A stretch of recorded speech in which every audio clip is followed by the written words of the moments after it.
Hello, everybody. Hello, future people, or rather, future viewers.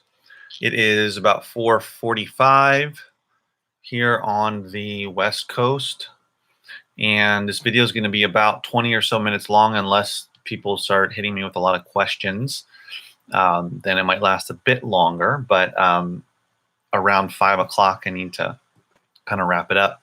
All right, cool. We got a couple viewers. So, if any of you have been paying attention to my mini saga, not really a major saga, but mini saga about my shipment that was sent to a warehouse in Ohio that was received by them or delivered by them or delivered to them on October 2nd, and then checked in, or rather, checked in on the 4th.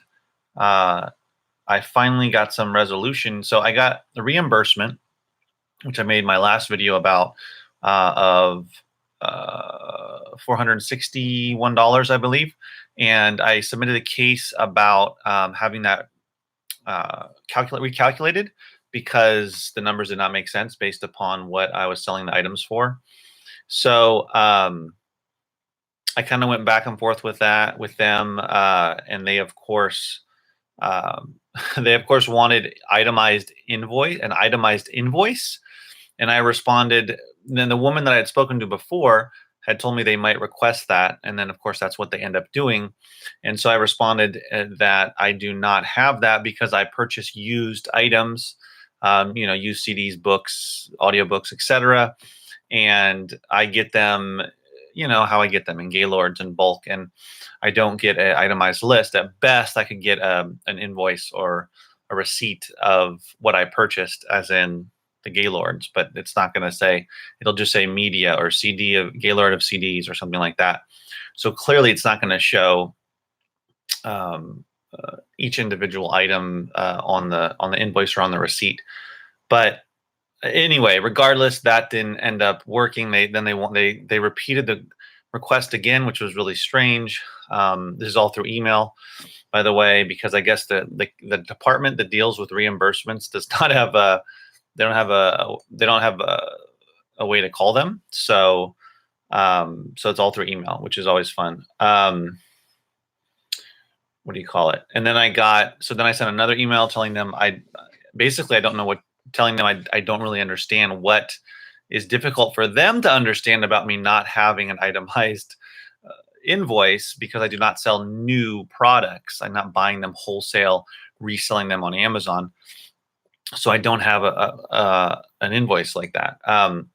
So anyway, then they got back to me saying something that really made no sense to me, but then saying, "Oh, look, here, I'll read you." Oh, I don't have the email right in front of me.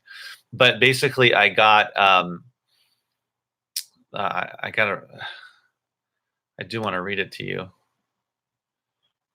saying that miraculously they had found, I'm just opening up the email, or here it says,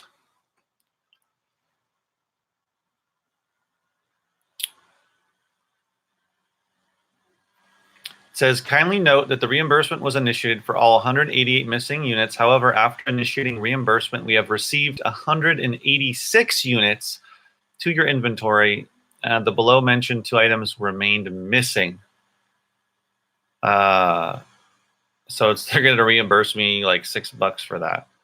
So where's my live? Yeah. So miraculously, somehow, after almost 5 weeks, they have somehow, 2 missing items out of the 188. So they found 186. So they clearly did not find the box sitting somewhere unopened. I don't know what happened. Maybe whoever took all the stuff out of the box and put it somewhere and then forgot about it.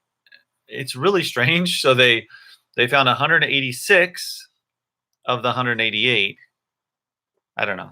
I mean, is possible that maybe they're replacing them with other people's? I don't know, but or not others. Well, other ones that they've had. I doubt it. I mean, I hope not, because one of them was really rare, a rare CD. So I doubt it. I think they found my stuff, but for some reason they found all of it minus 2 items. So now they're saying all of it went live too. I went into my account and I went from, They do. I went to my what is it called?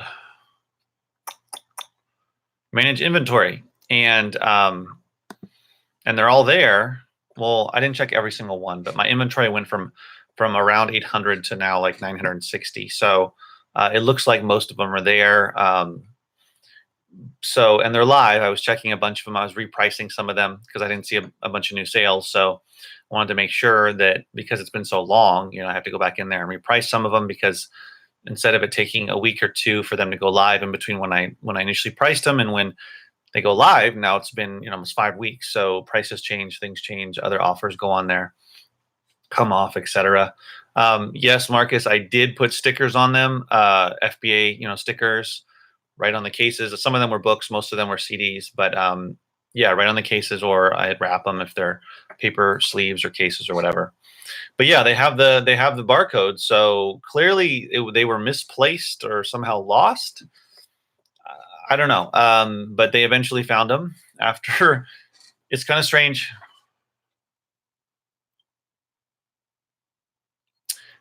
Good question. So are they taking back the $460? They didn't say in the email they were, and so far they have not. The money in my account, or what I'm going to be paid, it's still there. So I'm assuming that they're going to, but we'll see. I mean, otherwise they're just giving me free money. So I don't see why they would do that. But then again, $460 to Amazon is not a big deal. So I don't know. I'm not going to make a big fuss about it. So if they want to take it back, they can. And then Lynn says, a friend of mine works at a fulfillment center and says it's a butcher shop. You're a lucky guy.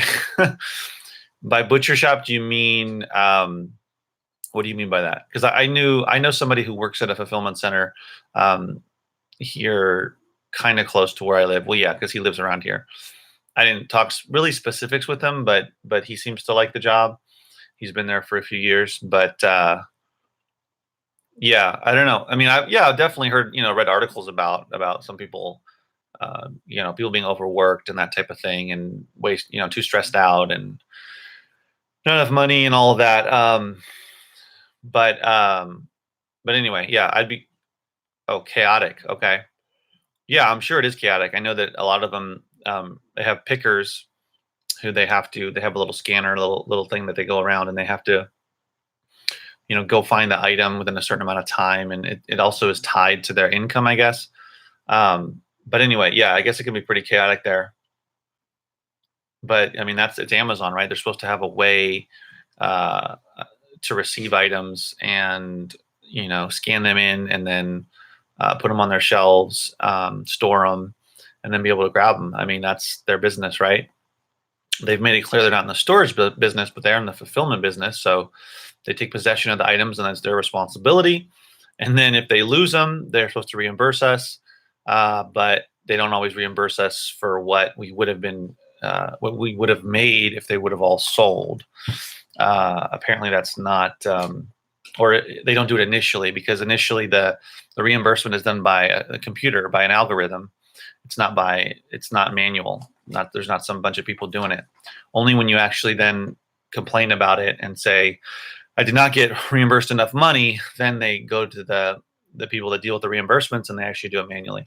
But they didn't have to do it because they apparently found the majority of my items. So what's the lesson? I don't know.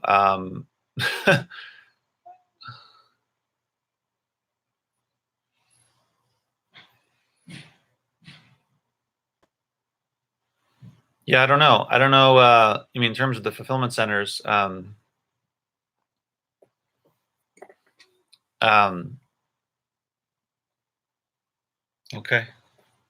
I mean, in terms of the fulfillment centers, I don't know. Yeah, I don't know. But I mean, I guess, it's in terms of how long I've been doing FBA, which has been since 2014. I haven't had that many. I haven't had entire shipments. I don't think I've ever had an entire shipment lost. I've had a lot of individual items, books or CDs or whatever over the years that have been lost or damaged at the warehouse, which is probably, I don't know how many over the years. Honestly, I have no idea. I don't know if it's over 100. I don't know if it's dozens or 50 or whatever, but I've had a lot added up. It's probably a good amount, but it's very low percentage based upon the, thousands and thousands of items I've sent in and I've sold. So percentage wise, it's pretty good, right? I mean, considering this is the first time that I've ever had to deal with an entire shipment, especially a large shipment. I'm talking, it's not like a 20, 30 unit shipment. It's almost 200 units in a very large, heavy box. So either the entire box was misplaced or they, see, that makes no sense to me, because it seems to me like the items were taken out and then something went wrong. They were misplaced. I don't know how you misplace so much stuff, but they were misplaced or miscategorized or something went wrong, because if you found the box that was not open yet because it had just been scanned and then somehow misplaced or lost,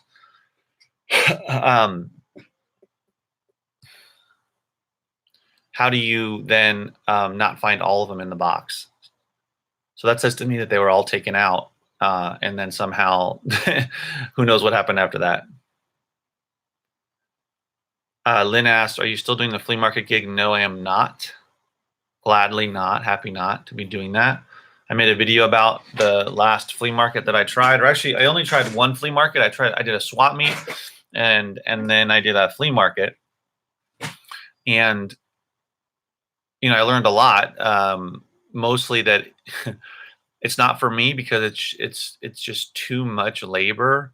It would only make sense if I had like an RV or something that I had everything just set up in, and you could just pull up, open the door, and people walk in, versus, bringing a truck and having to move everything out of storage into the truck, out of the truck, and then back into the truck, and then go home and back into the storage. So it was too much labor for not enough money. And I understand, you can stay there for a while, build up clientele, and then probably make more money, but it just wasn't worth it for me. I think I want to head in a different direction. If I'm going to sell, whether they're books or CDs or anything in an actual face-to-face with people, I would rather have my own space, my own store, my own portion of a warehouse, to put on a sale, whatever it's going to end up being. If it ends up happening, I think I'd rather do that and just build, my own location and build customers that way if I end up doing that. So yeah, it didn't really, it was interesting, but I'm definitely not going to not do that anymore. I mean, there was just so much, it was just exhausting, too much work for not enough payoff. So I would say, the lesson from this is for me, which I was already kind of leaning towards anyway about the whole issue with FBA is more or less FBA. And I think for me, a little less FBA and a lot more merchant fulfilled. So it doesn't mean that I'm diverting like a huge chunk of the stuff I would send in FBA to merchant fulfilled, but I am going to try some of it, selling some of it merchant fulfilled, and then just listing a lot more CDs and books merchant fulfilled to increase, just diversify more within Amazon, not just product wise, but just having more items up there for sale and not have to send them all into FBA. Hey.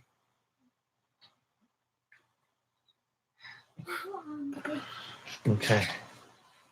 Espérame, okay. ¿Ah? No, ahorita no, espérate. Ajá. Tip, secondspin.com pays more than Declutter. Yeah, Second Spin is a big merchant fulfilled seller on Amazon too, right? I've never tried Second Spin. I'll just go take a look and see what happens. But I mean, are they paying more than the 5 or 10 cents a CD that Declutter pays? Like, I mean, are they paying like a quarter, 20 cents, 50 cents? What's their low payout? I'd be curious to know. No, I believe you totally. Uh, I'm just curious what they're like. Yeah, I mean, one of the reasons why I stopped the clutter is because the payouts were so low. After you scanned in like, I don't know, 15 or so CDs, then on average I was getting 5 to 10 cents, sometimes 3 cents a CD. So um, the other thing was with the clutter is it was great initially to just because I had so many CDs and I wasn't even considering doing eBay when I first got into CDs on Amazon. I just wanted to get out. Yeah, so that's why I was using the clutter. It was really convenient because I could just scan them. I wasn't getting a bunch of money, but I was able, and I made videos about this. I was able to get the money back that I spent on all of the CDs I was buying, and then all the rest of the money that I would make on Amazon would be profit. So that was a good deal as far as I was concerned. Little did I know, a lot of those CDs I was sending off, I could make more money on those, either merchant fulfilled. Some of them, a lot of them I couldn't. And there was good ones that were good for eBay individually, and then there's ones that you can put into lots. And I understand it's more work, but also I didn't want to support declutter, which is I don't know if Second Spin is the same thing, but declutter is just such an undercutter of prices for merchant fulfilled. Like they just want to get the next sale. That's all they care about, and they're willing to go down to a penny for a CD because they do so much huge bulk. I mean, I don't know how many items they have for sale on Amazon, but they're probably selling several thousand items a day, minimum, maybe way more than that. Because if you look at their feedback rating and how much feedback they get in a month, and you think about how much they have to sell to get that. I mean, they're selling a ton every day and every month. So they can, anyway, they have really cheap shipping. So they can afford to get a penny for a CD plus the shipping, $3.99, $4, and they're still going to make money. So they don't mind just undercutting. And as I'm doing merchant fulfilled with CDs, I'm seeing a lot of, not a ton, but I see declutter on some of them. When I see them and it's a lower profit item CD, I usually just pass because they're just going to go way down to the bottom there.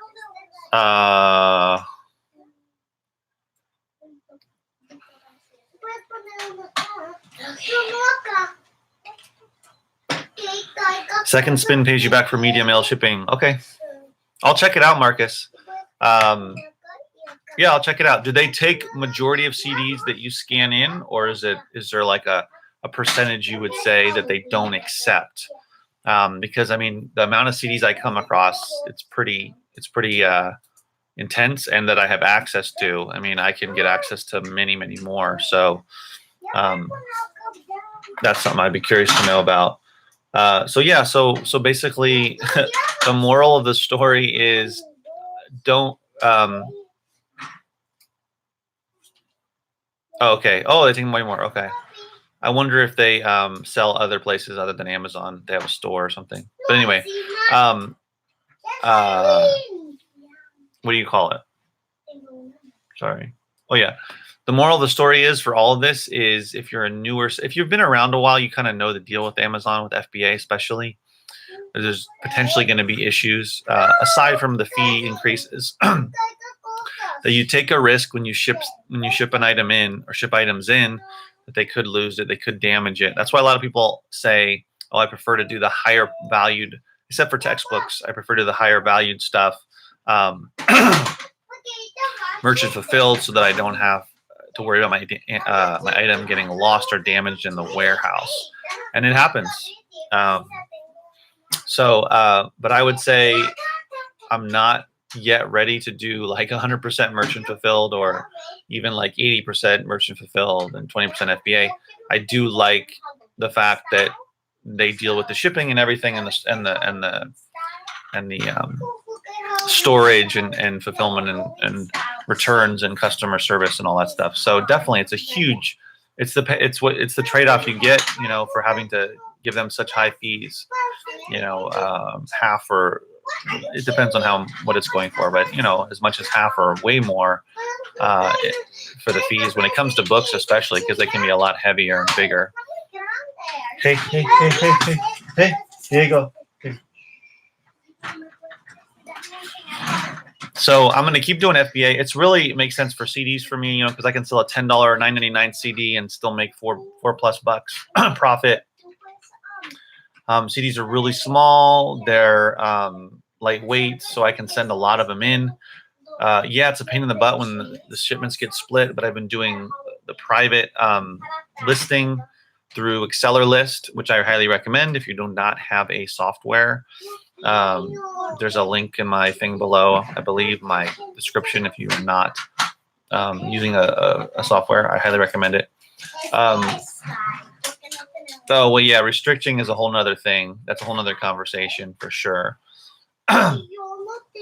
There's lots of reasons to do FBA. There's lots of reasons to do merchant fulfilled. And Amazon keeps pushing third-party media sellers further and further away from FBA and towards merchant fulfilled. There's less and less reasons to do FBA, unless you're a bigger seller or you're sending in a lot, like hundreds and hundreds a week or even thousands a week, then you're getting big payouts and all that stuff. You can deal with the higher fees and the headaches of things getting lost or damaged and whatnot, because you always have more stuff going in. Oh, thanks, Lynn.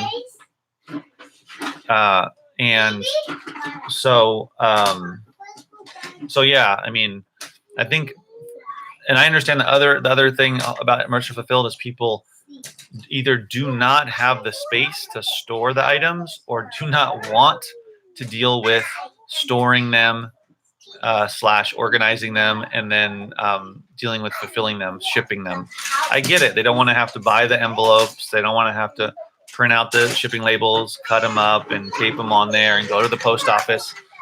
I understand, but I think it's a good idea to consider it, even on a smaller scale. Even if you can put away a couple hundred in your garage or a bookshelf, a couple bookshelves in your house, or if you even can afford a $100 storage unit, a couple $100, whatever, and you can put 500 books or CDs in there or other items. It can be worth it, I think. And there's a lot less cost. You don't have to deal with the inbound shipping and worry about the fees. You don't have to be so diligent about that. On top of that, about worrying about, oh my gosh, am I going to get hit with long-term storage fees? They can sit there as long as you're willing to have them sit on your shelf in your house, in your garage, or in the storage unit. So yeah, consider it. But I mean, it's not something I wanted to do initially. That's why I liked FBA. But the longer I get into it, the more I see the value. And someone asked about, where is it?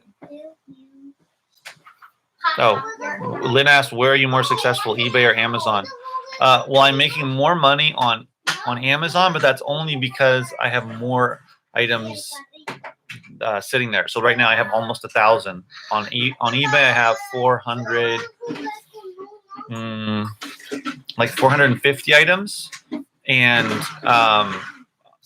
some of those are ones that probably need to take off. They're really low price CDs that I had no business putting on there. Now I try to sell a CD for $7 and up, and I don't go down to like $4.99 or anything like that, which is what I used to do. So I have boxes of stuff to put on eBay, and that's really what most of my time is going to be. I have another shipment here of about, as of now, about like 150 or so items to go, 160 to go to FBA. But once that's out, that's really it in terms of what I have in the bulk stuff. I'll probably do some thrift store runs here and there, and if there's a good book sale, maybe a book sale. But what do you call it? Oh yeah. But I have so much stuff for lots, CD lots on eBay, and individual CDs, software, video games, all that stuff, that I can spend the rest of November and December listing all that. And I probably wouldn't even get through it all. So I need to, and I have two Gaylords full, overflowing almost, of DVDs. So I'm going to be going through those to, number one, sell them and make money off of them because they've been sitting there for so long.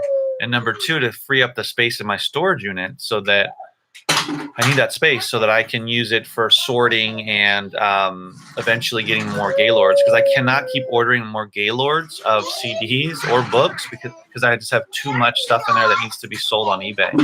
So either I throw it in the garbage or I try to sell it, and I'd rather try to sell it.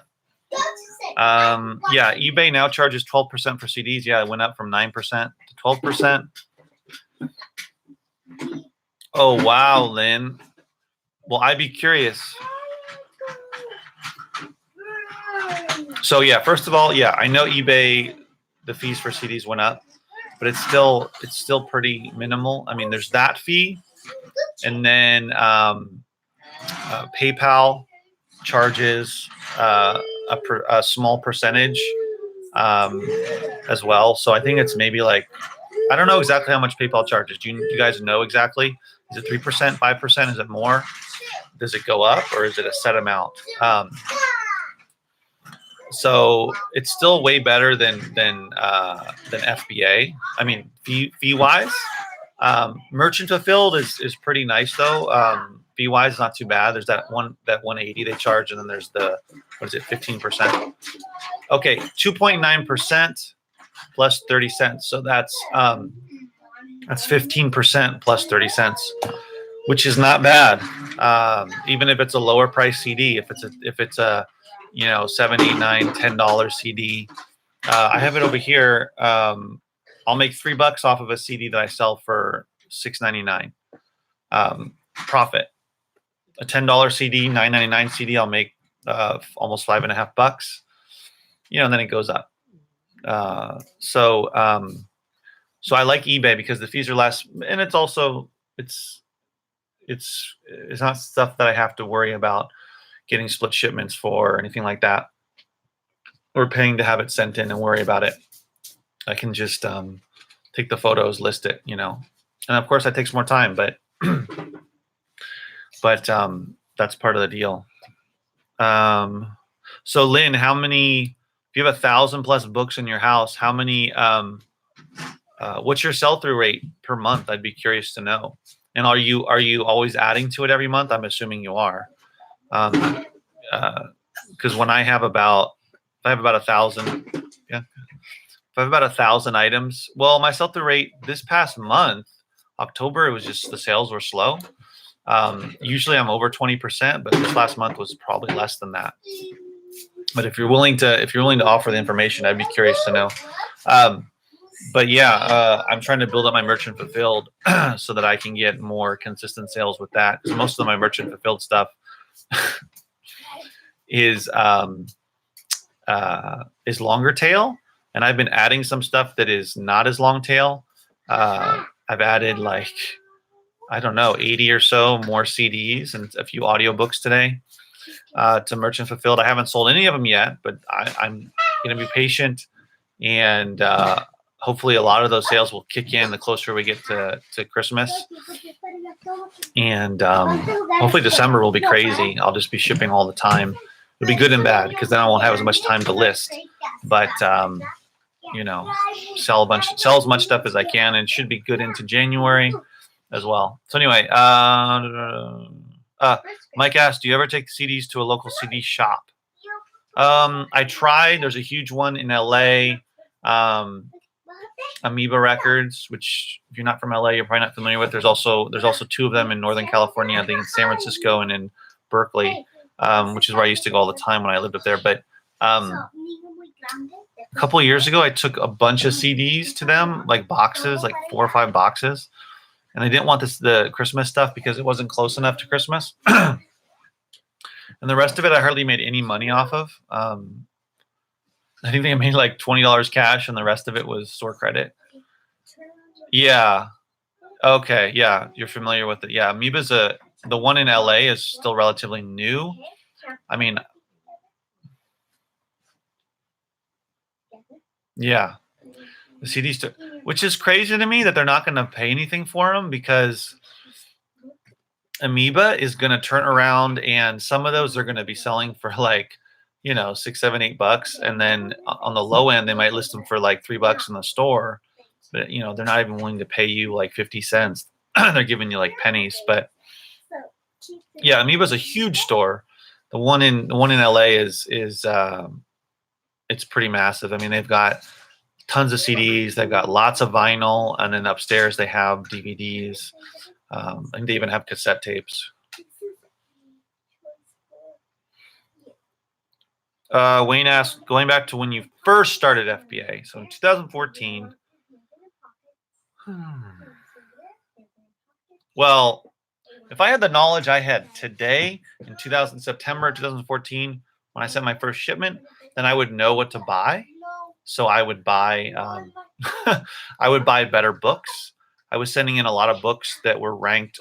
Many of them were ranked over 1 million, like multiple million ranks, because I didn't really understand, what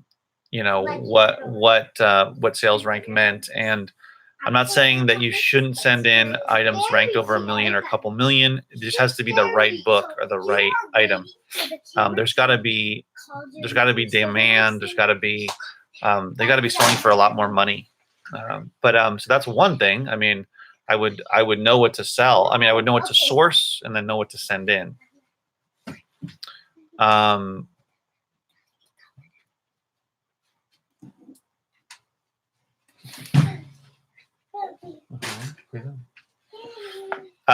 What else?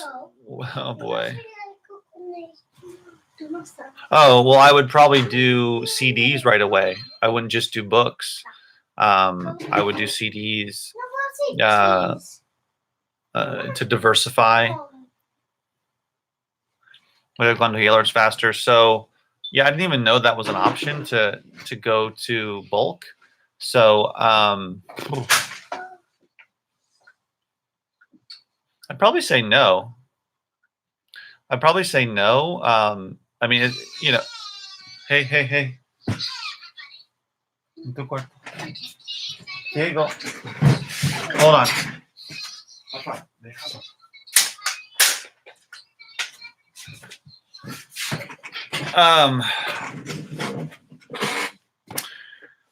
Sorry. So would you go to Gaylord? So I didn't know about Gaylords. I would say no, because I think it's a good idea to, not that you can't scan a lot of books in Gaylords, but without going into bulk, you don't have to dealing with the duds. So if you just go to thrift stores, garage sales, estate sales, and book, like library book sales, that kind of thing, then you can just scan a lot. You don't have to worry about all those hundreds or thousands of books that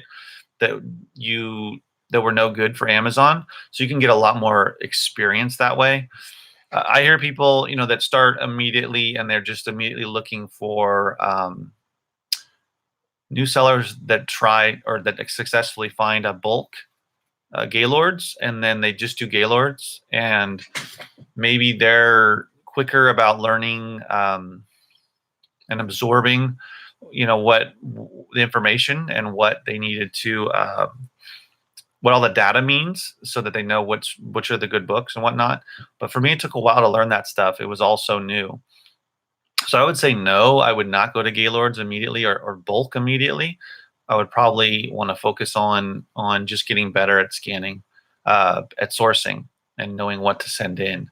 Because I wasted a lot of time. I wouldn't say wasted time, because it was good education, but I sent in a lot of books that I should not have been sending in. They just were books that were not going to sell for very much money. And because I was getting them for so cheap, $1 or less usually, I was willing to send in a 5 million ranked book that now I wouldn't touch at all. And I would probably just say, well, that book I can't sell FBA, I can't sell merchant fulfilled, I can't sell it on eBay individually.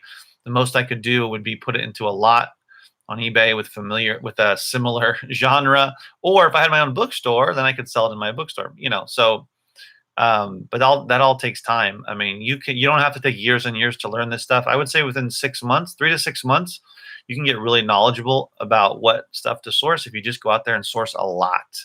Go out there and scan a lot and source a lot.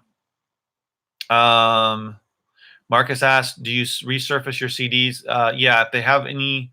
So yes, if they have any major wear. If there's like a really deep scratch, and this is rare, I don't usually come across that many CDs that actually are legitimately scratched. And what I mean by that is that if you run your fingernail over the disc surface, you can feel it, right? A lot of times there'll be like smudge marks and that type of thing, and like not really scratches, but just marks. And the CD, the resurfacer will take most of those out. Sometimes there's these weird squiggly lines that don't come out, but it doesn't affect the play. So you get used to that stuff, knowing which ones you need to resurface and which ones you don't. But yeah, I do resurface the ones that look pretty bad. Sometimes I'll resurface one that's really bad. Like just has, they're not like I said, they're not really scratches, but they're like marks all over, and like someone sort of, I mean, they are like tiny scratches. They're not the deep ones, and they're all over the CD, and I'll do that. And some of them will come out, but it still looks kind of, it still looks kind of worn. So I'll test the CD. I don't do that often because it takes more time. But if it's a CD I'm going to send in for decent money, then it's worth it. And usually they test okay. Sometimes they don't. So yeah, I do have a resurfacer, the Echo Pro or something. I can't remember the name of it, which was pricey, but it's worth it if you're going to be doing a lot of CDs or DVDs for sure. How do I scan? So I use the FBA scan app. I have the KDC 200, which I've had for several years now, which is a tiny little black one. And that one I bought on eBay a long time ago, and it's worked great, except until recently. It has, for some reason, stopped working. I did drop it at one point, so that might be the problem with it. And now, last time I checked a few weeks ago, the prices are pretty high on eBay. I think they're a couple $100s. So clearly it's a scarce item.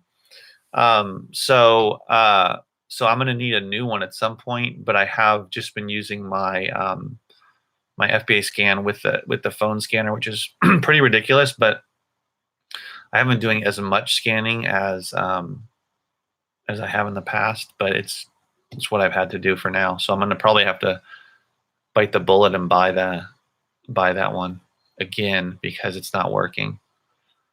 Like it turns on and then it'll scan a couple CDs and then it won't turn off, but it'll just show like the main menu or whatever, the name of the company that built it, and I'll have to like go back through it again and sync it up, and then it keeps doing that like it's on a cycle. So I don't really know if me dropping it did that, or which is probably what happened. But anyway, that happens. No. You guys have any questions? Let me know. Otherwise, I'm probably going to end the video. I've gone over a little more than I wanted. There's 15 you guys, 14 you guys now, so ask away. That's the thing about these live videos, unlike a edited video that's like 10 minutes long, is if we don't have something to talk about, it's not really worth it for me to keep on keeping you guys here. I think in terms of what the video was about, I think I covered everything I wanted to. It'll be interesting to see how many sales start to come in now that all those items are live. The FBA items, the 180 or so. So, and then we'll see if and when Amazon takes back the money that they reimbursed me, which I don't see why they wouldn't take it back, but we'll see what happens. Oh, Manny. Hey, Manny. Okay, are you using Second Spin? I mean, clearly you are, but are you using it a lot or like a good amount? Are old textbooks still worth anything? I find tons at garage sales. Depends on the textbook. Usually if it's like, second, third, fourth edition, probably not. Most of the textbooks are in their 8th or 10th or 12th edition. Depends on how old it is. Some textbooks, 5 years old, you can still sell for decent money. I would just say look up some of the newer ones. Probably some people would probably say, oh, no older than like 2 or 3 years, but maybe like 5 years or so. And then over time you'll kind of figure it out which ones are worth it. But yeah, if you're coming across a lot of them, then it's probably worth it to do, to just scan them quickly and see. But really old ones, like 20 years old, it's probably not likely, even if it's on a topic like that doesn't change that much. like math or something.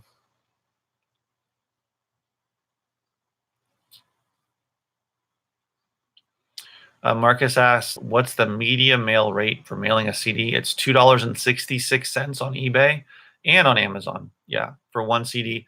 Well, for a CD that weighs less than a pound or less. So as long as it doesn't weigh a pound and an ounce, then it goes up to $3.17, and then over 2 pounds, it goes up again. So it goes up every pound.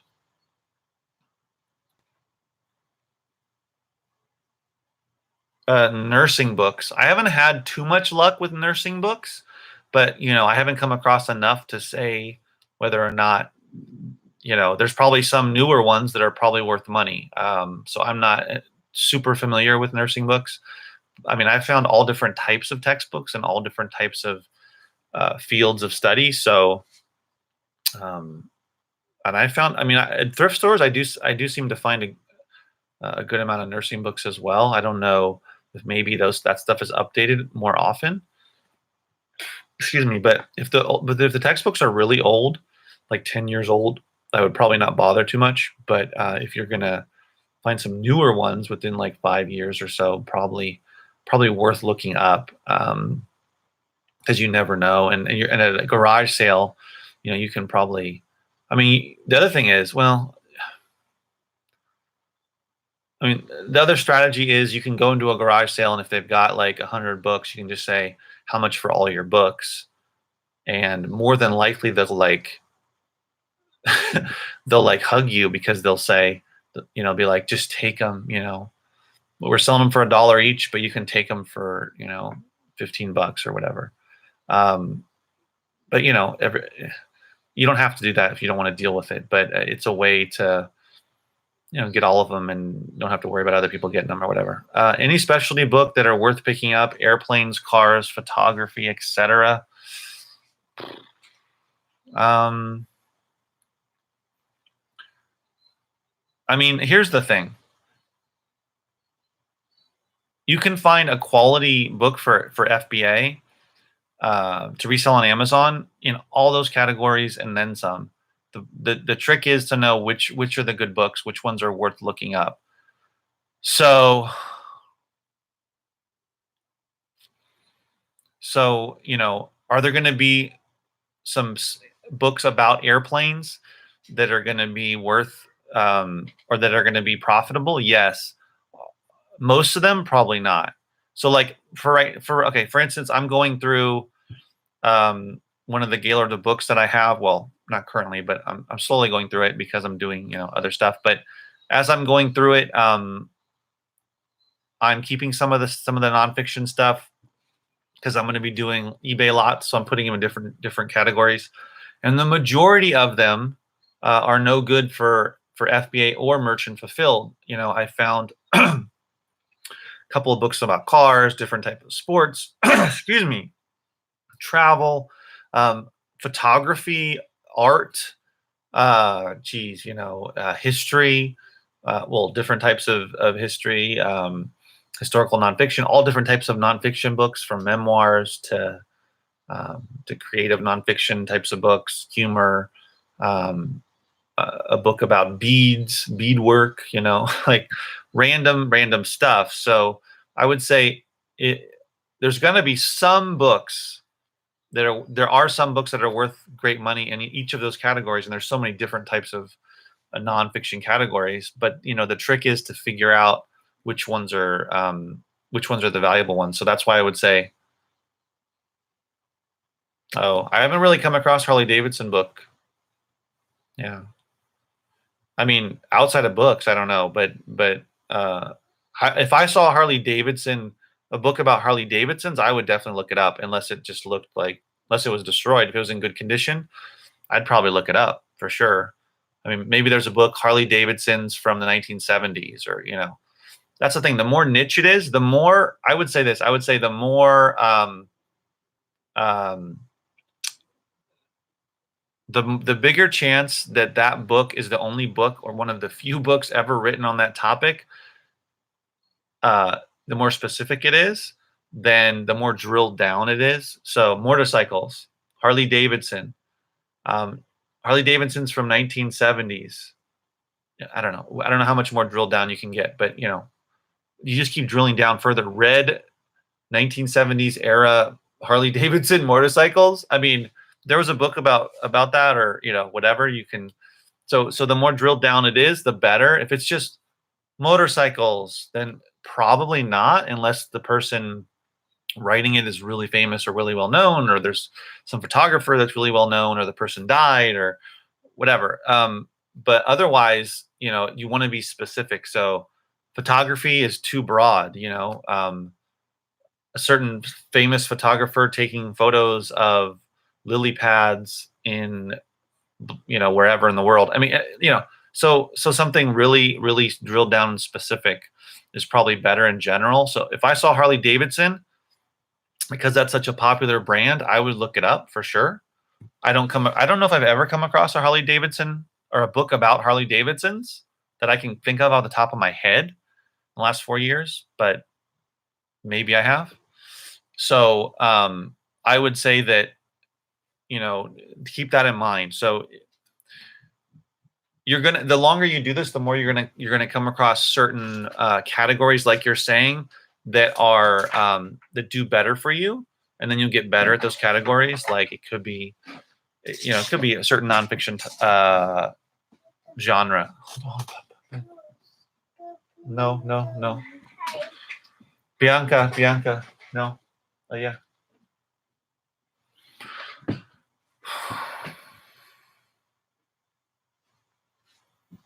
Ever find any autographed books? Yes. I have one for sale on Amazon right now. It's been sitting there forever for Merchant Fulfilled. I think it's the only copy. But anyway, yes, I have. And that doesn't mean that it's not worth it. But yes, I have, and some of them are worth money, some are not. The less autographs that person gave, the more likely that it's worth more money. Also, autographs might do autographed books, and anything autographed is probably going to do better on eBay. So I would look up eBay if you're not doing eBay, or if you are. If you find certain autographed books, some of them will do well on Amazon as well, but eBay tends to be more of a collector's marketplace. So more rare stuff, autographed stuff, that type of thing, those types of things, I would recommend it. Some famous people gave out way too many autographs, so the autograph is not that valuable. Other people, there are hardly any autographs out there. So if you find one, whether it's a book or whether it's something else, then it's probably going to be worth more money. And then I would compare. I would check out Amazon, and then I would check out eBay, because sometimes they'll be worth more money on eBay, and it will be more. There will be more demand for it there. So that would be my recommendation for autographs. A lot of them, they're just not going to be worth anything. You know, it's not going to enhance the value of it for certain authors or famous people or whatever it is.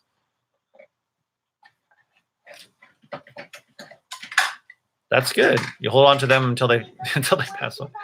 Well, okay, a John McCain book at a garage sale for 10 cents, and I'm assuming you sold it for good money. Yeah. So yeah, I mean that's another way to go. If you have the space and you have the patience, then sure, there's some things that I find that I'm like, well, I look it up. Oh, it's not really worth that much, but I feel like, you know, maybe it'll be worth something in the future. For whatever reason, the person that wrote the book, or it's a CD, or I mean, I don't do that often, but I'm just saying that's if you have the patience and the space, sure. Oh, $75. There you go. So it was autographed, I take it. Yeah, I mean, so John McCain died. Aretha Franklin died recently. Tom Petty, you know, a little while back. So, you know, things like that. I mean, I know Aretha Franklin, a lot of her CDs went up significantly, and the interest went up. I mean, when Prince died, the same thing happened. A lot of his CDs were like the #1 selling CDs after he died. And some people made some good money off of that. So it's going to happen, but you know, I wouldn't build. Well, you can build your business on older famous people, but it's going to be harder to find that stuff. So, but if you find it, why not keep it, put it away, and then you never know what's going to happen. Yeah, it depends on the person, you know, like um, probably probably a longer, but like Prince, I think after he died, because it was especially shocking to people because he was still pretty young, you know, in his 50s. I mean, Aretha Franklin was already 70 something or whatever. I mean, not that that's not, you know, young, but I'm just saying when someone dies relatively young, like under 60, I would say that's famous. Most people are going to consider that dying way too early. So yeah, it's probably going to be a longer lifespan of how much the demand goes up, how long the demand goes up. So that's probably true. Um, yeah. So that's definitely that's a way to diversify. Whether it's Amazon on Amazon or eBay. Look for autographs. Look for famous autographs. I'm stocking up on Ozzy Osbourne stuff. Yeah. I mean, it's true. A lot of baby boomers now. I mean, the if you guys are familiar, some of you might be that watching this are baby boomers yourself, but you know, it's 19 born between 1946 and 1964. So the youngest baby boomers, I'm sorry, the oldest baby boomers are now what 70 shoot, 2? No. 72? 73? So, you know, you think about famous people that are within that category. Um, that a lot of baby boomers have known, you know, have followed, whether they're musicians, actors, etc. Well, maybe less, not necessarily authors as much, but some of the celebrities. Yeah, I mean, a lot of them are getting up there in age, and or even people that are older than baby boomers, the previous generation. For sure, if you find something, then and it's signed, autographed, or it's rare, um, it's up to you. You know, you can keep it or try to sell it now.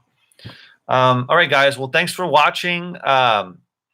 This was fun. I didn't think it would be this long, but I got to go. And oh, Dolly Parton. Hold on one second. Okay, I'm not going yet. Don't forget Dolly Parton and Loretta Lynn. Yeah, I found some Loretta Lynn CDs recently. Dane says crap. Just tuned in. Oh yeah.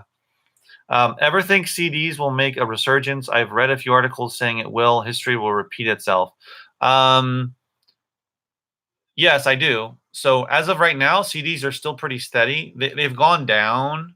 Don't get me wrong, like way down from their heyday, like in the '90s, early 2000s. But um, Marcus, we need Facebook group.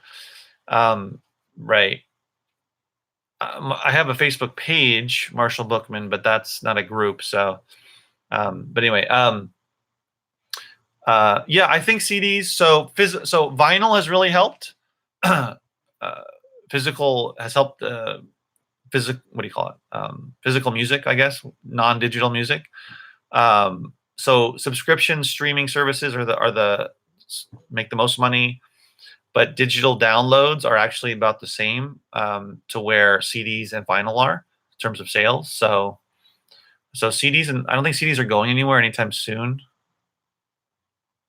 I mean, right now there's hipsters. What do you call them? Millennials. Lots of millennials. So the oldest millennial now, I found this out recently, is what 20. It was either 21 or 20. No, 23, I believe. Correct me if I'm wrong, but I heard this that the youngest millennial is now, you know, out of traditional college age. So they're, you know, majority of them, all of them, majority, I should say, are working. And um, so yeah, a lot of the millennials now are in their 30s as well, and so having families and whatnot. But they're into vinyl records. They've been part of it. It's also baby boomers retiring and wanting to get those records that they had when they were in their 20s and being willing to go, you know, pay for them on Amazon or eBay or whatever. So it's not just CDs. It's not just records. It's VHS tapes. You won't believe this, but I've sold 8-track tapes on eBay. I found 8-track tapes in a Gaylord, and I sold a couple of lots, and they sold right away. Actually, I don't remember if I did an auction or not, but I did sell them off. I couldn't believe it. I thought I was just going to have to throw them away. So yes, Marcus, 8-tracks. I'm not kidding. Go to eBay tonight and search 8-track, just 8-tracks or 8-track lots or whatever. Here, I'm going to go right now. Oh, not there. This is a total tangent. Yes, 8-tracks. People buying 8-track players. You know, I would say